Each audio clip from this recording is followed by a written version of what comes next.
hand closes around a root, still warm from the soil. Nothing burns it, nothing softens it. There is no flame anywhere on the horizon, no smoke rising into the gray African sky. Just teeth and the long, patient work of grinding something the earth was never designed to give up easily. This moment happened more than 2 million years ago, and whoever this was, crouched low, jaw working, eyes scanning the tall grass for movement, had no idea they were standing at the edge of something enormous. No idea that the next few 100,000 years of chewing, swallowing, and slowly starving would decide what kind of animal their descendants would become. We like to imagine our ancestors as fire users, cave paintings, roasted meat, warm circles of light against the dark. That image is wrong for almost the entire span of human evolution. For nearly 2 million years, roughly 90% of the time our genus Homo has existed on this planet, there was no fire to cook with. No flame to soften a fibrous root. No coals to sear a piece of meat into something easily digestible. There was only the raw world, and a body trying, slowly, painfully, to survive inside it. Most people assume that before fire, humans simply ate meat raw, the way a lion eats, the way a wolf eats. Powerful jaws, sharp teeth, straightforward biology. That assumption feels obvious. It is also almost certainly wrong. Because unlike a lion, the early human body was not built for raw meat efficiency. Our teeth are small. Our jaw muscles are weak compared to other primates. Our stomachs are relatively modest in size, and our guts, unlike a wolf's short, acid-flooded digestive tract, are long, slow, and poorly suited to processing large amounts of raw flesh. If you handed an early human a raw antelope carcass and a bundle of fibrous wild tubers and asked which one kept them alive longer, the honest answer is unsettling. Neither one. Easily. Raw meat, unprocessed, delivers far less usable energy than cooked meat, sometimes as much as 30% less once you account for the sheer physical cost of chewing and digesting it. Raw plant tubers are often worse. Many of the roots and starches available to early hominins were wrapped in tough cellulose walls that the human gut cannot break open on its own. In other words, for most of our evolutionary history, food was everywhere, and most of it our bodies could not actually use. Picture the physics of it. A wild yam pulled from the ground is roughly the texture of wood. A piece of raw zebra muscle resists the teeth like rubber. To get any real caloric value out of either one, an early hominin had to chew, not for a minute, not for 10 minutes, but for hours. Some researchers estimate that early Homo individuals may have spent between 5 and 7 hours a day purely on the mechanical act of chewing. 7 hours every day, just to eat enough to survive until tomorrow. That number should stop you, because a body spending 7 hours a day chewing is a body with almost no time left for anything else. No time to wander far in search of better resources.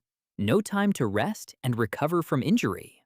No time, critically, to support an energetically expensive brain. And this is where the story stops being about food and starts being about something much stranger. The human brain is metabolically ravenous. In modern humans, it consumes roughly 20% of the body's total energy, despite making up only about 2% of body weight. No other primate spends anywhere close to that proportion.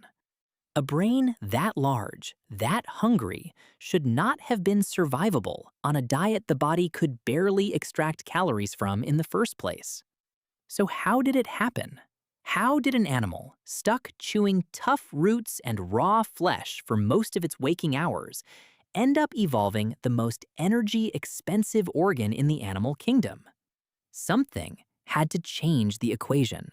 Something had to make food give up more of itself, faster, with less physical cost? The leading answer is not fire.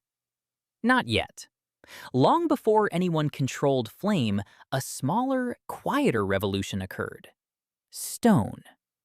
Around 3.3 million years ago, a date that shocked archaeologists when it was confirmed, someone was already striking one rock against another, producing sharp-edged flakes.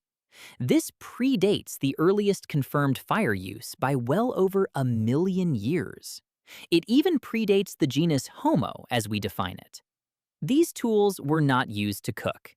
They were used to cheat digestion. A sharp flake could slice tough meat into smaller pieces, increasing the surface area the stomach's acids could work on. A heavy stone could pound a fibrous root into a pulp, rupturing the plant cell walls that human enzymes couldn't touch on their own. In effect, early hominins outsourced part of their digestion to rock. Researchers who modeled the energetic effects of this simple technology found something remarkable.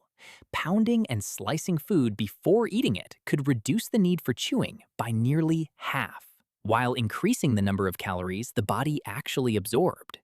This is the part of the story that rarely gets told.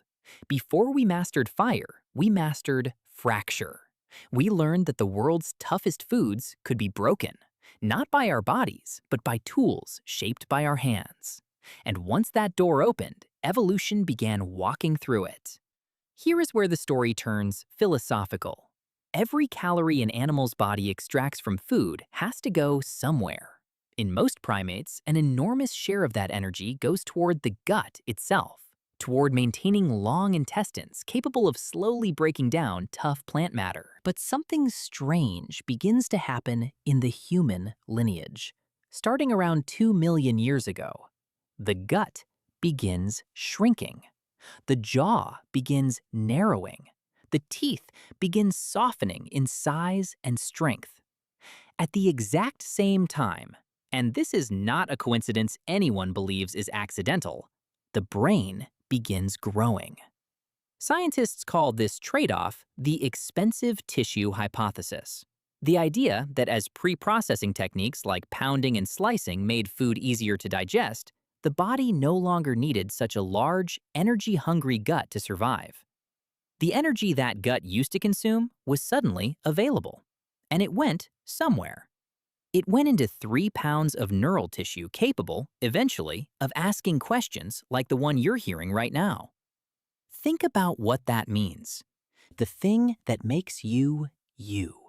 Your ability to reflect, to reason, to sit somewhere and quietly absorb a piece of information about your own ancient ancestors may exist, in part, because a smaller-gutted, tool-using hominin somewhere in East Africa learned to smash a root against a rock 2 million years ago. Your intelligence has a physical price tag, and it was paid for, slowly, in the currency of a shrinking stomach. But shrinking a gut and expanding a brain does not erase hunger. It sharpens it. A smaller digestive system meant less margin for error, less capacity to survive a bad week of foraging, less buffer against famine. This is the quiet, brutal irony sitting underneath the entire story of pre-fire humanity. The very adaptations that made us smarter also made us more fragile. A body that had gambled its digestive safety net on the promise of stone tools and pre-processed food needed those tools, and that processing almost every single day. There was very little room to fail. Fossil evidence backs this up in ways that are difficult to look at directly. Bones from this period show frequent signs of nutritional stress, periods of arrested growth, evidence of starvation events, skeletal signatures of populations pushed to the very edge of what their bodies could sustain. This was not a golden age of primal abundance. It was a 2 million year negotiation with starvation, conducted one chewed mouthful at a time. And somewhere inside that negotiation, without anyone choosing it, without any single moment of triumph, a brain kept growing anyway. There is something almost unbearable about imagining it directly. An individual, somewhere on an ancient floodplain, spending most of their waking hours locked in the mechanical labor of survival, grinding a root between molars worn flat from decades of this exact motion, working a piece of tough meat for the 40th minute in a row, utterly unaware that this labor was quietly reshaping the very organ that would one day let their descendants build cities, write music, and ask what it all meant. They were not trying to become more intelligent. They were only trying to get through the day. That is, perhaps, the most unsettling part of this entire story. Evolution does not plan.